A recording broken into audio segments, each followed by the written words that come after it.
Hello વિદ્યાર્થી મિત્રો, કેમ છો? મજામાંની? સાયન્સ એજ્યુકેશનમાં આપણું હાર્દિક સ્વાગત છે. આ વિડીયોમાં આપણે જોશું ધોરણ 8 વિષય વિજ્ઞાન પાઠ 8 કોષ રચના અને કાર્યો. તો કે તમે આગળના ધોરણમાં અથવા આગળમાં અભ્યાસ કરી ચૂક્યા છો કે આપણી આસપાસની વસ્તુઓ સજીવ કે નિર્જીવ હોઈ શકે. જો તમે અગાઉના ધોરણમાં ભણી ચૂક્યા છો કે તમારી આસપાસની વસ્તુ કે તમારી જો ગમે એટલી આજુબાજુની વસ્તુ હોય એ સજીવ હોઈ શકે કે નિર્જીવ હોઈ શકે. અને સાથે તમને એવું યાદ હશે કે બધા જ સજીવો કેટલા મૂળભૂત કાર્યો કરે છે. જો બધા સજીવો હોય એ અલગ અલગ રીતે મૂળભૂત કાર્ય કરે છે. અને શું તમે કાર્યોની યાદી બનાવી શકો છો કે વિવિધ અંગોના સમૂહ જુદા જુદા કાર્ય કરે છે? જો વિવિધ અંગો હોય, આપણે માનો કે શરીરના અંગો હોય તે જુદા જુદા કાર્યો કરે છે, અને જે તમે સૂચિબદ્ધ કર્યા છે અને આ પ્રકરણમાં તમે અંગોની રચનાત્મક અથવા રચનાત્મક મૂળભૂત એકમ વિશે અભ્યાસ કરશો અને જેની કોષ કહે છે. જો છે ને કે તમે રચનાત્મક મૂળભૂત વિશે અભ્યાસ કરશો જેને કોષ કહે છે. અને કોષની સરખામણીમાં આપણે ઈંટો સાથે કરી શકીએ છીએ કે જેવી રીતે ઈંટોની જોડી ઇમારતનું નિર્માણ કરી શકાય છે, એવી જ રીતે વિભિન્ન કોષોની એકબીજા સાથે જોડાયની પ્રયત્નને સજીવ શરીરનું નિર્માણ કહે છે. જો શું કહેવાય કે એવી જ રીતે વિભિન્ન કાર્યો અથવા એકબીજા સાથે જોડાઈને સજીવનું નિર્માણ અથવા શરીરનું નિર્માણ કરે છે. હવે આવે છે આપણે જોઈએ 8.1 કે કોષની શોધ કોણે કરી હતી? કે રોબર્ટ હુકે 1665માં બૂચનો પાતળો છેદ લઈને સામાન્ય વિપુલ દર્શક સાધનોની મદદથી અભ્યાસ કર્યો. અને બૂચ એ વનસ્પતિના છાલનો એક ભાગ છે. જે બૂચ હોય એ વનસ્પતિના છાલનો એક ભાગ છે.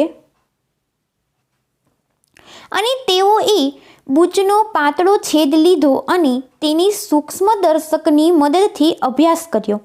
અને તેઓએ બૂચના છેદમાં અનેક ખાના જેવી અથવા વિભાજિત ખંડો જેવી રચના, જો કેવી અનેક ખાના જેવી અથવા વિભાજિત ખંડો જેવી રચના જોઈ. અને તે ખાનાને મધમાખીના મધપૂડાના ખાના જોયા. ખાના જેવા હતા. જો મધમાખીનું પોળું હોય મધપૂડાનું, એમાં કેવા આમ ચોરસ ચોકઠા જેવા ખાના હોય, એવા તેને ખાના જોયા. જો અહીંયા નીચે આકૃતિમાં બતાવ્યું છે કે રોબર્ટ હુક દ્વારા નિહાળવામાં આવેલ બૂચના કોષો બતાવ્યા છે કે તેઓએ તે પણ જોયું કે પ્રત્યેક ખાના એકબીજા સાથે એક દિવાલ અથવા વિભાજિત પટ્ટી દ્વારા છૂટા પાડેલા હતા. જો કેવા કે એક ખાના એક દિવાલ અથવા વિભાજનની પટ્ટી દ્વારા છૂટા પાડેલા હતા. અને હુકે પ્રયત્ન ખાનાને કોષ નામ આપ્યું. જો એના ખાનાનું પ્રયત્ન કોષ નામ આપ્યું. અને હુક દ્વારા જોવામાં આવેલા ખાનામય રચના અથવા વાસ્તવમાં મૃત કોષો હતા. તો કે સજીવોના જીવંત કોષોને વધુ સારા માઇક્રોસ્કોપની શોધ પણ પછીથી જ જોઈ શકાયા. અને રોબર્ટ હુકે અવલોકનોના લગભગ 150 વર્ષ પછી પણ કોષ વિશે ઘણી ઓછી જાણકારી હતી. જો એને કે રોબર્ટ હુકને અવલોકનની મારફતે 150 વર્ષ કોષની વિશે ઘણી ઓછી માહિતી હતી. અને પરંતુ આજે આપણે કોષની રચના તેમજ કાર્યો વિશે ઘણી બધી જાણકારી ધરાવીએ છીએ. જો આપણે અત્યારે આજના જમાનામાં કે કાર્યો વિશે ઘણી બધી જાણકારી ધરાવીએ છીએ. અને આ વધારે વિવર્ધન ક્ષમતા ધરાવતા માઇક્રોસ્કોપ તેમજ અન્ય ટેકનોલોજીની મદદથી શક્ય થઈ શક્યું છે. હવે જોઈએ આપણે 8.2 કોષ. તો કે કોષ કેને કહેવાય? તો કે ઇમારત માટે ઈંટ અને સજીવોના કોષ બંને મૂળભૂત સંરચનાત્મક એકમ છે. જો કેવું છે? મૂળભૂત પણ છે અને સંરચનાત્મક એકમ પણ છે. અને જેમ ઇમારતની નિર્માણ એક સમાન ઈંટોનો ઉપયોગ થાય છે, પરંતુ ઇમારતની ડિઝાઇન, આકાર, કદ બધું અલગ હોય છે. જો આપણે મકાન બનાવવું હોય અથવા ઇમારત બનાવવું હોય તો એની આપણને ડિઝાઇન પસંદ, એનો આકાર, એનું કદ એ બધું અલગ હોય છે. અને તે જ પ્રકારે સૃષ્ટિના સજીવો પણ એકબીજાથી જુદા હોય છે. જો આપણે સજીવની સૃષ્ટિઓના સજીવો પણ એકબીજાથી જુદા જ હોય છે. અને પરંતુ બધા સજીવો કોષના બનેલા હોય છે. કેના બનેલા હોય છે? કોષના. અને નિર્જીવ ઈંટોની સાપેક્ષના સજીવો કોષની સંરચનાનો અત્યંત વધારે જટિલ છે. જો એનો ઈંટોનો સાપેક્ષ સજીવ છે તે કોષની સંરચનાનો અત્યંત એક જટિલ ભાગ છે. વધારે એટલે જટિલ ભાગ છે. પહેલી એમ વિચારે છે કે મરઘીનું ઈંડું સરળતાથી જોઈ શકાય છે. શું તે એક જ કોષનું બનેલું છે કે અથવા કોષનો એક સમૂહ છે? જો અહીંયા ઈંટોની દિવાલ અને ડુંગળીની છાલ બતાવી છે. આ આકૃતિ અને આ મોસ્ટ આઈએમપી તમને પૂછાશે ક્વેશ્ચન કે મરઘીનું ઈંડું એક કોષ છે તથા કદમાં મોટું હોવાથી તેની નરી આંખો વડે સરળતાથી જોઈએ. જો તેનું કદ મોટું હોય છે, ગોળ હોય છે અને આમ લંબગોળ ટાઈપ મોટું હોય છે, તેથી તેને નરી આંખે સરળતાથી જોઈ શકાય છે. હવે જોઈએ 8.3 કે સજીવોમાં કોષની સંખ્યા અને આકાર અને કદમાં વિભિન્ન હોય છે અથવા વિભિન્નતા હોય છે. તો કે વૈજ્ઞાનિકો કેવી રીતે સજીવ કોષનું અવલોકન તેમજ અભ્યાસ કરે છે કે તેઓ માઇક્રોસ્કોપનો ઉપયોગ કરે છે અને જેથી સરળતાથી વસ્તુને મોટી જોઈ શકાય. જો માઇક્રોસ્કોપનો આપણે ઉપયોગ કરીએ એટલે જે વસ્તુ હાવ નાની હોય તો તમને એ માઇક્રોસ્કોપમાં સરળતાથી મોટી જોઈ શકાય છે. અને કોષની રચનાનો વિસ્તૃત અભ્યાસ કરવા માટે અભિરંજકનો ઉપયોગ કરવામાં આવે છે. જો વિસ્તૃત અભ્યાસ આપણે કરી લીધા પછી એને અભિરંજકનો ઉપયોગ કરવામાં આવે છે. અને પૃથ્વી પર લાખો સજીવો છે. કેટલા છે? લાખો સજીવો. અને તે આકાર તેમજ કદ એના બધાના વિભિન્ન હોય છે. જો તેનો આકાર અલગ હોય, તેના કદ અલગ હોય, તે વિભિન્ન પ્રકારમાં જોવા મળે છે. અને તેઓ અંગો, આકાર, કદ અને કોષોની સંખ્યા પણ વિભિન્ન હોય છે. જો તેનો આકાર અલગ હોય, તેનો કદ અલગ હોય, તેના કોષની સંખ્યા પણ અલગ એટલે વિભિન્ન હોય છે. અને ચાલો તેમાંથી કેટલોક આપણે આગળ અભ્યાસ કરીએ. તો કે હવે આવે છે કોષની સંખ્યા. તો કે કોષોની સંખ્યા કેવી હોય છે? તો કે શું તમે કોઈ ઊંચા વૃક્ષ અથવા તો હાથીના શરીરમાં જોવા મળતા કોષોની સંખ્યાનું અનુમાન લગાવી શકો છો? જો આપણે જોવાનું છે કે કોઈ ઊંચા વૃક્ષ અથવા હાથીના શરીરમાં જોવા મળતા આપણે કોષની સંખ્યાનું અવલોકન અથવા અનુમાન કરી શકો છો કે આ સંખ્યા અબજોમાં ખરવોમાં હોય છે. જો અબજો અને ખરવોમાં હોય છે. અને મનુષ્યના શરીરમાં અબજોની સંખ્યામાં કોષો જોવા મળે છે. જો કે મનુષ્યની શરીરમાં અબજોની કોષો જોવા મળે છે. અને જો રચના તેમજ કદમાં જુદા હોય છે અથવા કોષો જુદા જુદા સમૂહ અનેક પ્રકારના કાર્યો કરે છે. જો કોષો જુદા જુદા હોય છે તે અનેક પ્રકારના કાર્યો કરે છે. 1 અબજ એટલે 100 કરોડ થાય. અને જો સાંભળજો, આ પૂછાય 1 અબજ એટલે 100 કરોડ થાય અને 1 કરોડ એટલે 100 લાખ થાય. જો 1 અબજ એટલે 100 કરોડ થાય અને 1 કરોડ એટલે 100 લાખ થાય. કે જે સજીવોના શરીર એકથી વધારે કોષોના બનેલા હોય તેને બહુકોષીય કહે છે. જો 1 માર્કમાં વ્યાખ્યા પૂછાશે કે બહુકોષી એટલે શું? તો કે જે સજીવોના શરીરમાં 1થી વધારે કોષો આવેલા હોય છે. તમારે શું યાદ રાખવાનું કે જે સજીવ હોય છે એના શરીરમાં 1થી વધારે કોષો બનેલા હોય છે તેને બહુકોષીય કહે છે અથવા સજીવો કહેવામાં આવે છે. બહુ એટલે મલ્ટી અને કોષીય એટલે ક્લેવલ. એ નાના સજીવો કોષોની સંખ્યા ઓછી હોય છે. જો તેમાં નાના સજીવોની સંખ્યા ઓછી હોય છે અને તેમ છતાં પ્રક્રિયાઓને કોઈ પણ પ્રકારે પ્રભાવિત નથી કરાતા. તેમજ જાણીને આશ્ચર્ય થશે કે અબજો કોષોવાળા સજીવનું જીવન એક જ કોષીય શરૂ થાય છે. જો કે શું કહે છે કે અબજો કોષોવાળા સજીવ હોય છે તેનું જીવન એ કેવું હોય છે? તો કે એક કોષીયથી શરૂ થાય છે. અને જે એક ફલિત અંડકોષ છે અને ફલિત અંડકોષ અથવા ફલિત તાંડ વિભાજન પામીને વિકાસ દરમિયાન કોષોની સંખ્યામાં વધારો થાય છે. જો કે ફલિત અંડકોષ છે તેમાં વિભાજન પામીને તેનો વિકાસ દરમિયાન કોષોની સંખ્યામાં વધારો થાય છે. તો તમે આકૃતિ 8.3માં જુઓ અને બંને સજીવો એક જ કોષના બનેલા હોય છે. જો કે એમ કહેવા માંગે છે તે કે બંને કોષો એક જ સજીવના બનેલા હોય છે કે એક જ કોષોના બનેલા હોય છે કે એક કોષ ધરાવતા સજીવને એક કોષી કહે છે. જો શું કહે છે કે એક કોષ ધરાવતા સજીવને એક કોષી કહે છે અને જો એક કરતાં જે વધારે કોષોના બનેલા હોય છે તેને બહુકોષીય કહે છે. જો અહીં નીચે બતાવ્યું છે અમીબા અને પેરામીશિયમ. જો કે અમીબા કેવું ચિત્ર છે અને પેરામીશિયમનું કેવું ચિત્ર છે તે તમને આકૃતિમાં જોવા મળે છે કે એક કોષી સજીવ પણ એ બધી આવશ્યક ક્રિયાઓ કરે છે જે બહુકોષીય સજીવો દ્વારા કરવામાં. જો એક કોષી એવી જ બધી આવશ્યકતા ક્રિયા કરે છે કે જે બહુકોષીયમાં દ્વારા થઈ શકે છે.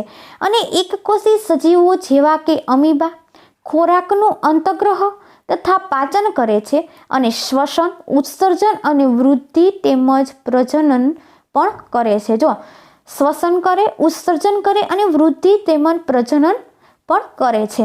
અને બહુકોષી સજીવમાં આ બધા કાર્ય વિશિષ્ટ કોષના સમૂહ દ્વારા પૂર્ણ થાય છે. જો કે બહુકોષીય સજીવના પણ વિશિષ્ટ કોષોના સમૂહ દ્વારા પૂર્ણ થાય છે અને કોષમાં આ સમૂહને પેશીઓનું નિર્માણ થાય છે તથા વિભિન્ન પેશીઓનું અંગોનું નિર્માણ કરે છે. હવે આપણે જોઈએ પ્રવૃત્તિ 8.1. તો કે શિક્ષક અમીબા તેમજ પેરામીશિયમની કાયમી સ્લાઇડની માઇક્રોસ્કોપને બતાવી શકે છે. તેના વિકલ્પ તરીકે શિક્ષક તળાવમાંથી પાણી એકત્રિત કરીને સ્લાઇડ બનાવીને તે પાણીમાં રહેલા સજીવો પણ બતાવી શકે છે. જો શું કહે છે કે તળાવમાં રહેલા પાણીને એકત્રિત કરી સ્લાઇડ પર રાખી તેમાં સજીવો પણ બતાવી શકે છે. હવે આવે છે કોષનો આકાર કેવો હોય છે. તો કે તમે આકૃતિ 8.3માં અમીબા અને પેરામીશિયમનું ચિત્ર જોયું જ છે કે અમીબાની આકૃતિ તમે એવા પ્રકારના વ્યાખ્યાયિત કરશો કે તમે કહી શકશો કે તેનો આકાર કેવો છે, અનિયમિત છે કે વાસ્તવમાં અમીબાનો કોઈ નિશ્ચિત આકાર હોતો નથી. જો તેનો વાસ્તવમાં કોઈ નિશ્ચિત આકાર અમીબાનો નિશ્ચિત આકાર હોતો જ નથી અને તેનો આકાર સતત બદલે છે. જો અમીબાનો જે આકાર છે ને એ નિશ્ચિત જ હોતો નથી, તેનો આકાર આમ સતત બદલ્યા જ કરે છે. અને તેમના શરીરમાંથી બહાર નીકળતા વિવિધ લંબાઈના પ્રવર્ધોનું અવલોકન કરો. જો તેના લંબાઈના પ્રવર્ધોનું અવલોકન કરો અને જેને મોટા પગ કહે છે. જો કેને મોટા પગ કહે છે તો કે તેના શરીરમાંથી બહાર નીકળતા લંબાઈના પ્રવર્ધો છે ને તેને ખોટા પગ કહે છે. અને જેવું કે તમે ધોરણ 7માં અભ્યાસ કરી ચૂક્યા છો કે આ પ્રવર્ધો ગતિ કરતી વખતે થતા ખોરાકનું અધિગ્રહણ કરતા સમયે દેખાય છે અને અદ્રશ્ય થાય છે. જો કરતા સમયે તમને દેખાય છે કે તે અદ્રશ્ય થઈ જાય છે. જો પહેલી એમ કહે છે કે પોતાનો આકાર બદલાવાથી અમીબા કયો લાભ થાય છે. જો અમીબાને કયો લાભ થાય છે કે તે પોતાનો આકાર બદલી શકે છે. બીજો એમ કહે છે કે અમીબાનો બદલાયેલા આકારના ખોટા પગના નિર્માણ થવાથી જ બને છે જે તેને ગતિ પ્રદાન કરવા તેમજ ખોરાક ગ્રહણ કરવામાં મદદ કરે છે. જો જે તેને ગતિ પ્રદાન કરવામાં અને ખોરાક ગ્રહણ કરવામાં મદદ કરે છે. અને મનુષ્યના રુધિરમાં જોવા મળતા શ્વેતકણ અથવા WBC પણ એક કોષીય રચનાનું અથવા સંરચનાનું ઉદાહરણ છે. જો એ એક કોષીય અથવા શ્વેતકણના એક કોષીય સંરચનાનું ઉદાહરણ છે કે જે પોતાનો આકાર બદલી શકે છે. અને શ્વેત એક કોષ છે. જો શ્વેતકણ છે તે એક કોષ છે અને તે પોતાનો આકાર બદલી શકે છે. અને જ્યારે અમીબા એક પૂર્ણ વિકસિત સજીવ છે કે જેનું શ્વસન અસ્તિત્વ છે, જો તેનું સ્વતંત્ર અસ્તિત્વ છે, કે જે અમીબા છે તે પૂર્ણ વિકસિત સજીવ છે અને જેનું સ્વતંત્ર અસ્તિત્વ છે, કે તમારા મત મુજબ જેમાં લાખોની સંખ્યામાં કોષો આવેલા એવા સજીવનો કોષોનો આકાર કેવો હશે? કે મનુષ્યના વિભિન્ન પ્રકારના કોષ જેમ કે રુધિર, સ્નાયુઓ તેમજ ચેતાતંત્રના કોષો દર્શાવ્યા છે તે વિભિન્ન આકારના અને અનેક વિશિષ્ટ કાર્યો સંબંધિત છે,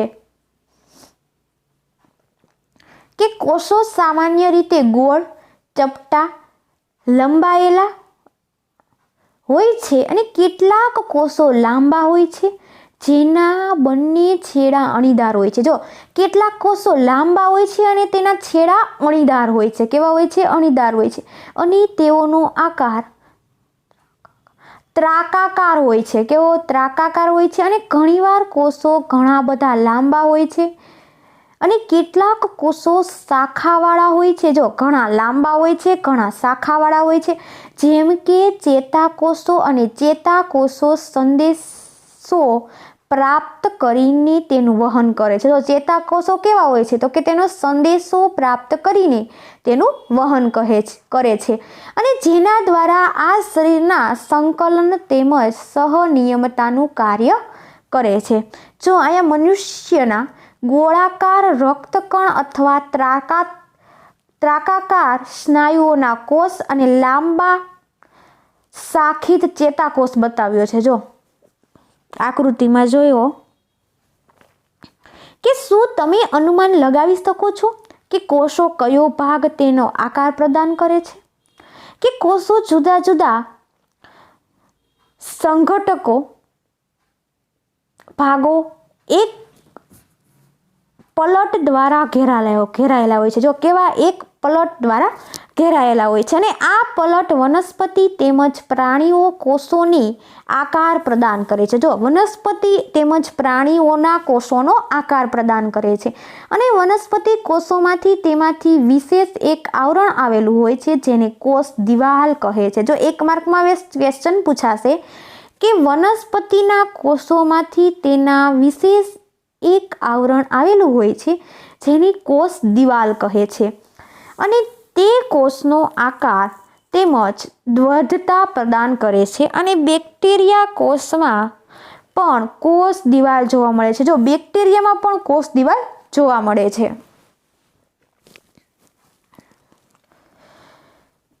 હવે આવે છે કોષનું કદ કેવું હોય છે? તો કે સજીવમાં કોષનું કદ 1 મીટરથી 10 લાખ ભાગ અથવા માઇક્રોમીટર અથવા માઇક્રોકોન જેટલું નાનું હોઈ શકે છે. જો કેવું? 1 મીટરથી 10 લાખ ભાગ જેટલું નાનું હોઈ શકે છે અથવા કેટલાક સેન્ટીમીટર જેટલા લાંબા પણ હોઈ શકે. જો સેન્ટીમીટર જેટલા પણ લાંબા હોઈ શકે છે. અને પરંતુ મોટા કોષો અત્યંત સૂક્ષ્મ હોવાથી ખુલ્લી આંખો વડે જોઈ શકાતા નથી. જો કેવા? કે અત્યંત નાના અથવા અત્યંત સૂક્ષ્મ હોવાથી તે ખુલ્લી એટલે આપણે ખુલ્લી આંખે જોઈ શકતા જ નથી અને માઇક્રોસ્કોપ દ્વારા મોટા અને વિવર્ધન કરીને જોવા આવશ્યક છે. જો તે આપણે કેવી રીતના જોઈએ? તો કે માઇક્રોસ્કોપ દ્વારા મોટા વિવર્ધન કરીને આવશ્યક છે જોવા માટે. અને સૌથી નાના કોષનું કદ 0.1 થી 0.5 માઇક્રોમીટરનું હોય છે. જો 0.1 થી 0.5 માઇક્રોમીટરનું હોય છે. અને જે બેક્ટેરિયલ કોષ છે, જો કેવું કોષ છે? બેક્ટેરિયલ કોષ છે. અને સૌથી મોટો કોષ શ્રાહ મૃગનું ઈંડું છે. જો કેવું શું કહે છે કે સૌથી મોટો કોષ શું છે? તો કે તે શ્રાહ મૃગનું ઈંડું છે અને તેનું કદ 170 mm ગુણ્યા 130 mm નું હોય છે. હવે જોઈએ પ્રવૃત્તિ 8.2. તો કે મરઘીના ઈંડાને ગરમ પાણીમાં ઉકાળો તથા તેનું કવચ દૂર કરો અને તમને શું દેખાય છે? કે એક સફેદ પદાર્થ કે જે કેન્દ્રસ્થ પીળા ભાગને વીંટાળીને આવેલો હોય છે. જો પીળા ભાગની ઉપર સફેદ વીંટાળેલો હોય છે અને સફેદ ભાગ આલ્બ્યુમિન છે અને જે ઉકાળવાથી ઘટ ભાગમાં પરિવર્તિત થઈ જાય છે. જો તે પીળા ભાગને ઉકાળવાથી તે ઘટ ભાગમાં પરિવર્તિત થઈ જાય છે અને પીળો ભાગ જરીદિત છે અને આ એક કોષનો ભાગ છે. જો શેનો કોષનો ભાગ છે? એક કોષનો ભાગ છે અને તમે તેને માઇક્રોસ્કોપ વગર પણ જોઈ શકો છો. શેની વડે જોઈ શકો છો? માઇક્રોસ્કોપ વડે જોઈ શકો છો. પહેલી એમ કે છે કે શું હાથીના કોષો ઉંદરના કોષોથી મોટા હોય છે? અને કોષોનું કદ પ્રાણીઓ તથા વનસ્પતિના કદ સાથે સંબંધિત હોતું નથી. જો પ્રાણીના કોષ અને વનસ્પતિના કોષમાં બેનું સંબંધ હોતું જ નથી અને એવું બિલકુલ પણ શક્ય નથી કે હાથીની કોષ ઉંદરના કોષથી મોટા હોય છે.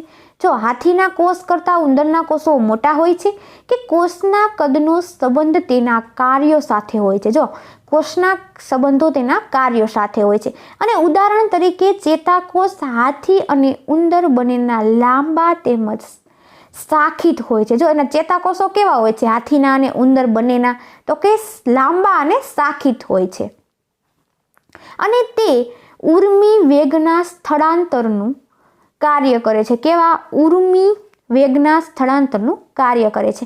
હવે જોઈએ 8.4 કોષ રચના અને કાર્ય. તો કે કોષ કેવું છે, એની રચના કેવી છે અને એનું કાર્ય કેવું છે?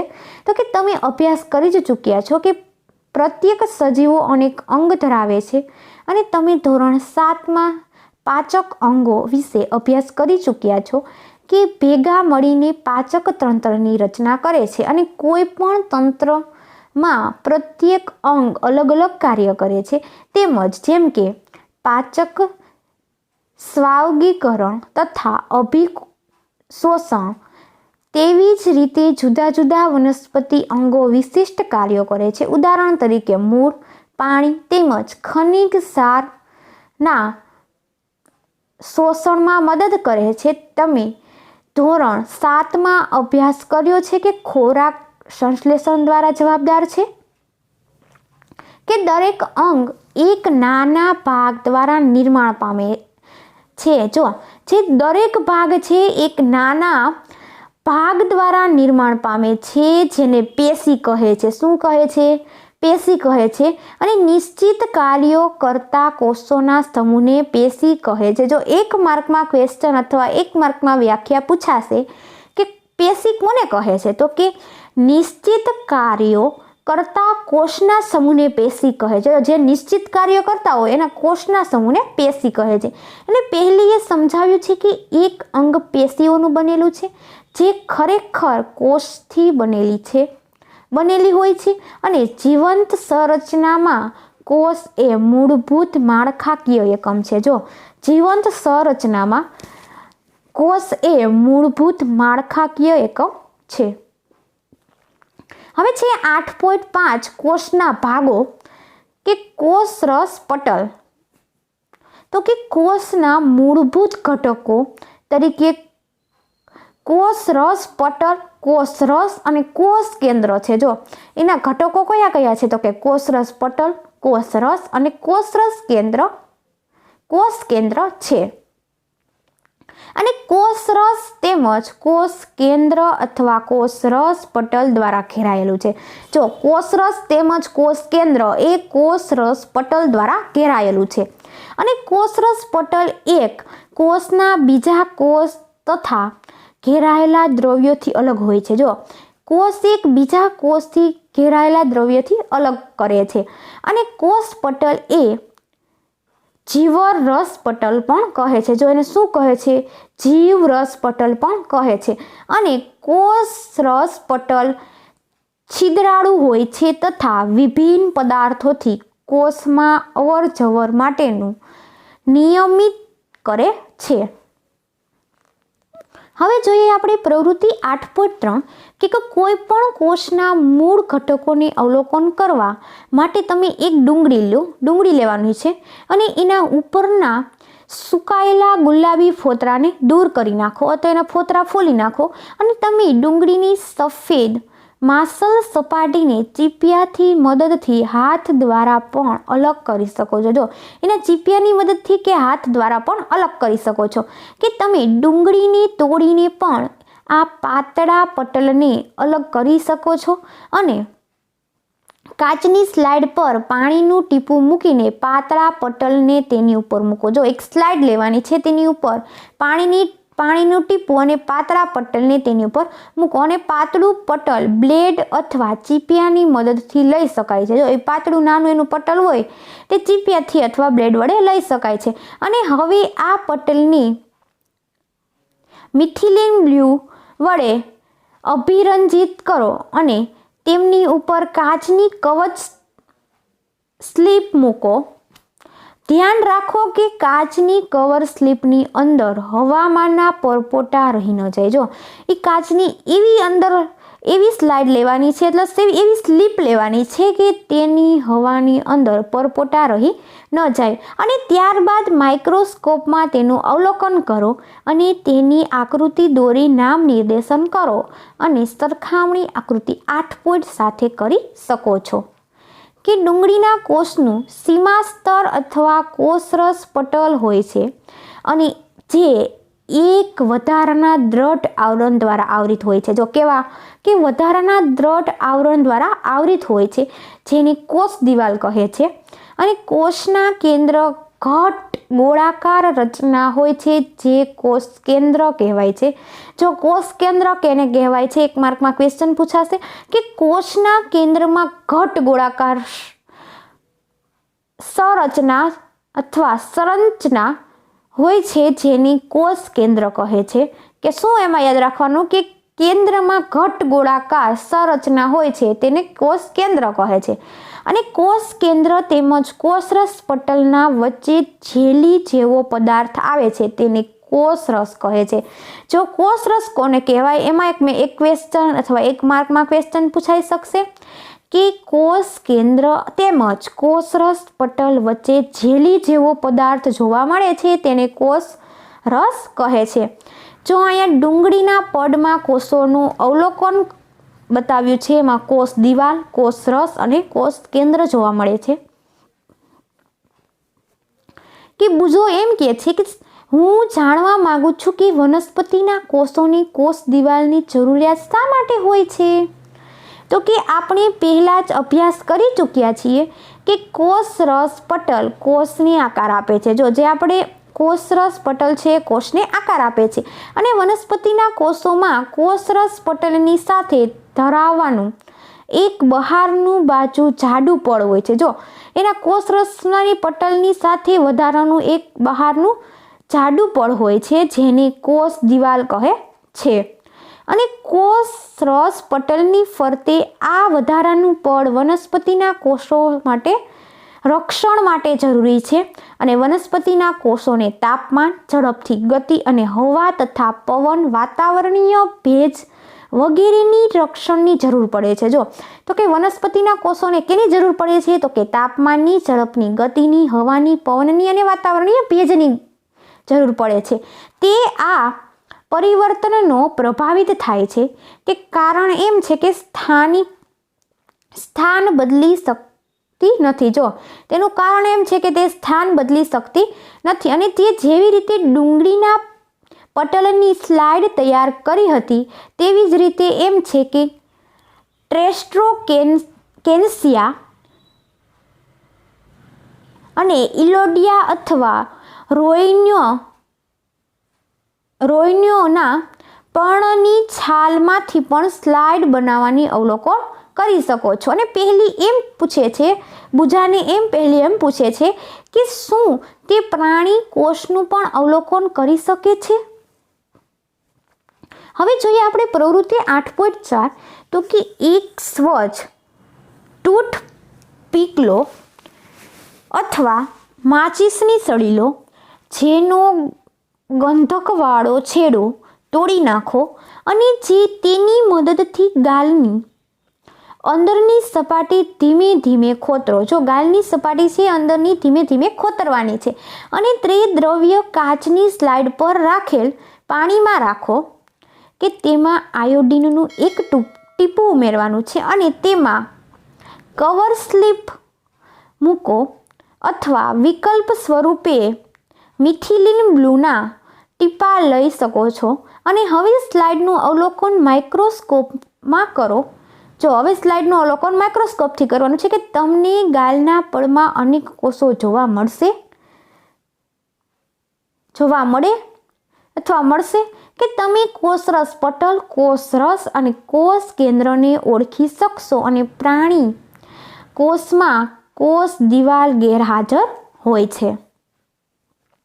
જો અહીંયા મનુષ્યના ગાલના કોષો બતાવ્યા છે, કોષ કેન્દ્ર પટલ, કોષરસ પટલ અને કોષરસ અને કોષ કેન્દ્ર. તો હવે જોઈએ કોષરસ કોને કહેવાય. તો કે કોષરસ એ કોષરસ પટલ અને કોષ કેન્દ્રની વચ્ચે જેલી જેવા દ્રવ્ય સ્વરૂપે હાજર હોય છે અને કોષ બીજા અન્ય ભાગો અથવા અંગિકાઓ કોષરસમાં આવેલી હોય છે. જો કોષરસમાં બીજો અન્ય ભાગ કે અંગિકાઓ કોષરસ આવેલી હોય છે અને અંગિકાઓ જેવી કે કણપસૂત્ર, ગોગીકાય,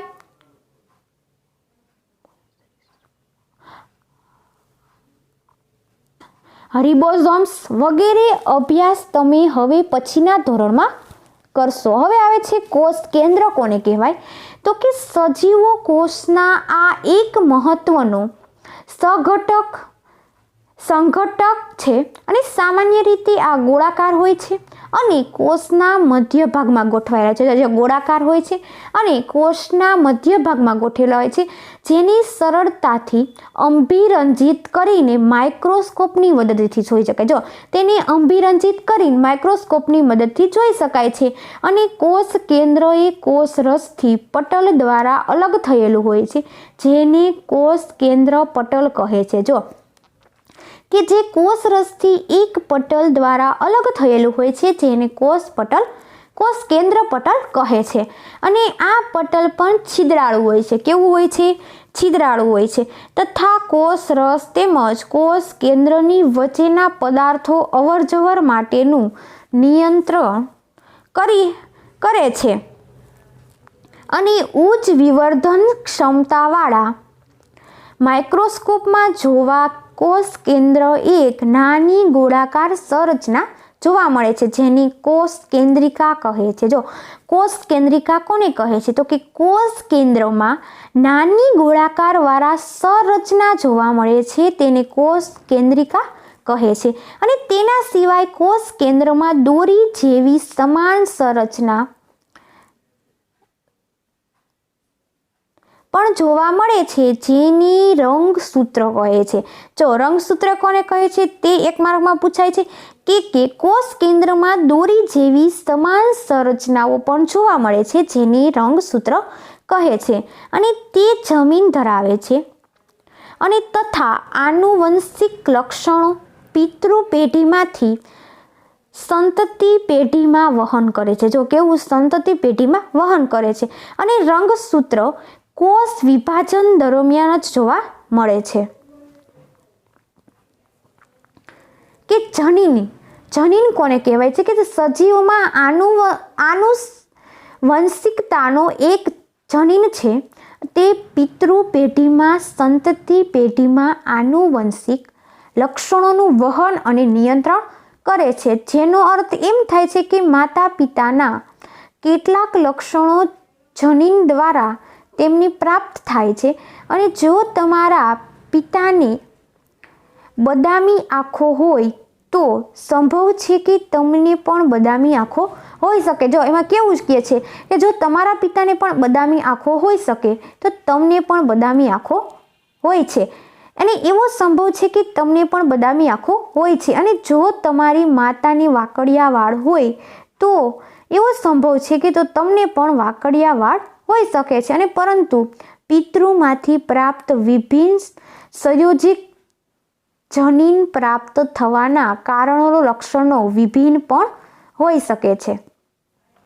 અને આનુવંશિક લક્ષણો વિશે કોષ કેન્દ્ર કોષની ક્રિયાનું પણ નિયમન કરે છે અને સજીવ કોષના સમગ્ર સંઘટકો જીવરસ કહે છે। જો એને જીવરસ કોને કહે કે સજીવના કોષમાં સમગ્ર સંઘટકો જીવરસ કહે છે।